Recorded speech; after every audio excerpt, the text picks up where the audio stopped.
it's Risha, and today we are going to do the part 2 of the books I've read so far in 2025 as a beginner reader. So filming that video last week, I have now read about 25 books, I believe. But in this video, we are going to do 10 books that I read before the month of August. So let's get started. Okay, so we're going to start with a Frida McFadden book, and it is The Coworker. I rated this about 4 stars.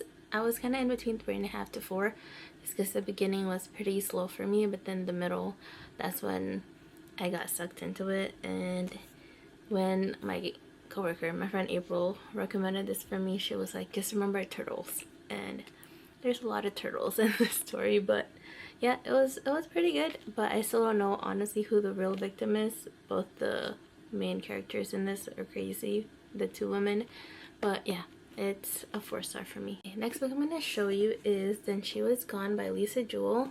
Ignore my typing system, it was really bad, but this is a really good book. It was, at least Lisa Jewell was one of the first authors I've heard about when I first started reading this year. I always looked at her like area at like Barnes and Nobles, but I would end up putting it back just because I was too scared to kind of branch out of like reading Frida McFadden books, because I didn't know if I'll like it or not, until like one of the people I know from high school recommended her to me, and this specific book. She said she really loved this book, and yeah, I think she was right. I loved this book. It was really good story. It was like disturbing in a good way, I feel like, what happened to her, and I think this type of story is a little more like, it's more on like the realistic side. Like it can happen to anyone, where especially like people getting kidnapped, or like the whole human trafficking scene in the US, at least that I know of. I think it's, at least it's what it reminded me of. So yeah, this one is Then She Was Gone, and it was a 5-star for me. Next book is one of my first romance books, and it is Abby Jimenez's Just for the Summer, and this was an easy 5-star for me.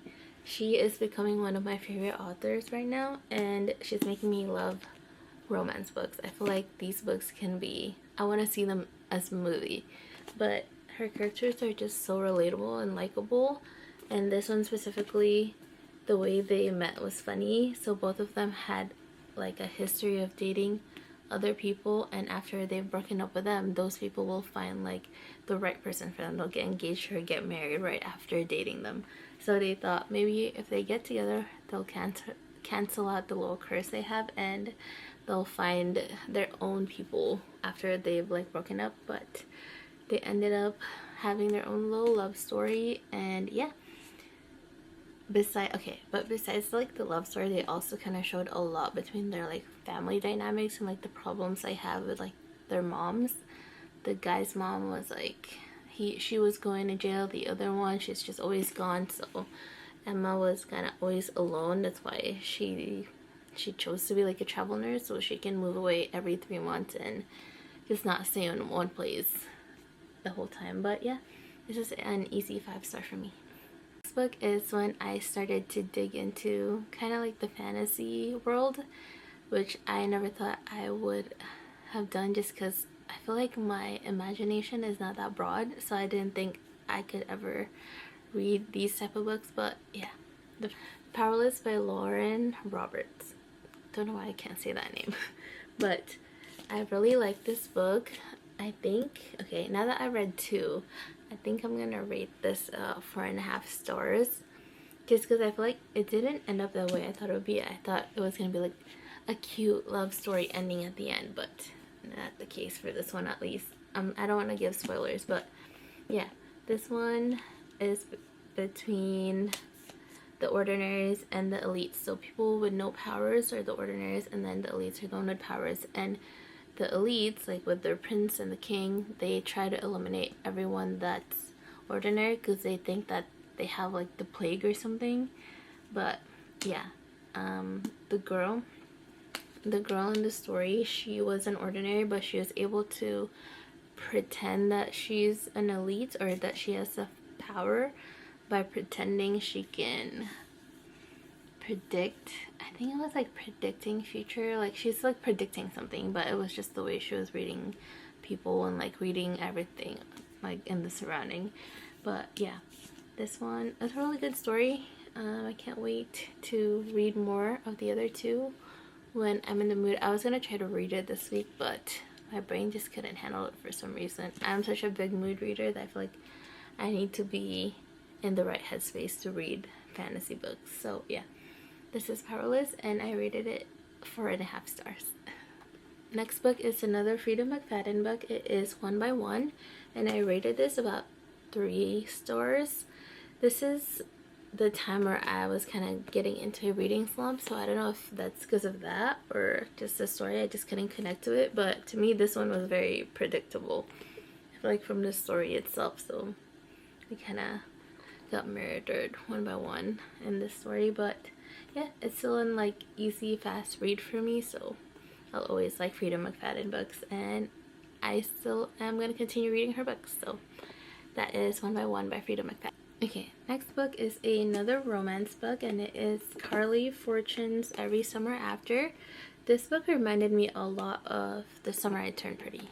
I don't know which one came out first, but that's kind of what gave me like the vibe of it, just because they were in like a beach house, and there's one girl and the 2 boys who are brothers, and she kind of had a thing for both of them, couldn't decide between both of them. Well, obviously she ended up deciding with one at the end, but yeah, this one was 4 stars for me. It was still a good read. I feel like the beginning was slow for me. Like I said, I was getting into a reading slump during this time, so I don't know if it was the books or just me, but 4 stars for Every Summer After. Next book is another fantasy book, and I think between Powerless and this book, I will choose this book. This is Fourth Wing by Rebecca Yarros, and I gave this a 5 star. I really never thought I would get into books that has dragons in it, because it's just not my thing. I mean, I've tried to watch Game of Thrones. It's okay, but it's not like what I usually would watch. But this one was so good. I just love the story. I love the characters. I love the dragons. The dragons were so funny for some reason. But yeah, I gave this one a 5 star, and I can't wait to finish the series. I do have the other 2 books for this, so can't wait to continue that. But 5 star for Fourth Wing for me. I just have 3 more books to get through, and the next one is a thriller book called That's Not My Name by Megan Lawley, and I think I'm gonna rate this about 4 stars. Okay, my rating, I think when I first read them, is a little different, just because during that time I didn't have a lot to compare it to, but now I'm like, I feel like now I have something in my head that I know what I like in books, so yeah. But this one, I read it. This one was about this girl. She woke up pretty much with an amnesia. Like, she didn't know where she was, and then a police officer found her, and her dad ended up picking her up and telling her her name is Mary, until later on she found out it's not her name. Everything he told her was a lie. It was not her life, and she kind of figured out this little hidden, what is it called, history of other women that's been abused, not abused, that was victimized by this person. But yeah, it was a 4 star for me. That is That's Not My Name by Megan Lawley. Next one is another Frida McFadden book, and it is The Perfect Son, and now I think I'm rating this 3.5 stars. It was okay for me, not one of my favorites, but like I said, I just love Frida McFadden books. They always kind of, it keeps me from like wanting to read more every time I'm in a slump. I'm gonna read a Frida McFadden book to get me going, just because I read it so fast, and I feel like it's that feeling of like being able to finish a book that like makes me happy to read another one. But yeah, this one was okay, a little bit predictable, not so much of like a thrill, it was more like a mystery. But yeah, it was still a pretty good story, so 3 star for The Perfect Son for me. Okay, so last book is The 7-Year Slip by Ashley Poston, and this book is an easy 5 star for me. I remember, I think my best friend told me about this book, and then after that I think I kept seeing it on everyone's 5 star list on TikTok, so finally got it and read it. Definitely not disappointed. Something about this is just very different, nothing I've watched or read before. But this is about basically like a magical apartment in a way. So you go in and it takes you back 7 years, and if you met someone during that time, you can only talk to them when the apartment chooses to bring you back in that year. Because after, when you leave the apartment and you go back, it's not always like you're back 7 years. It can disappear. Like, you can go back to like present, not knowing. Basically, you don't know when it's gonna go back to present time, and sometimes you don't know if it will ever bring you back 7 years again. But this one was such a good story. Sorry, it's kind of hard to explain, but yeah, magical apartment that takes you back 7 years, and if you met people there, there might be a chance that you won't see them again the next time you go out and come back to the apartment. So that's basically the main point of it. But such a good book. This is easily a 5-star book for me, and this is in one of my top 5. So I try not to give any spoilers to any of the books I showed you guys, so hopefully I didn't ruin any of the stories for anyone. But I hope you guys liked the video, and if you want to, please comment, like, and subscribe, and I will see you guys next time. Bye.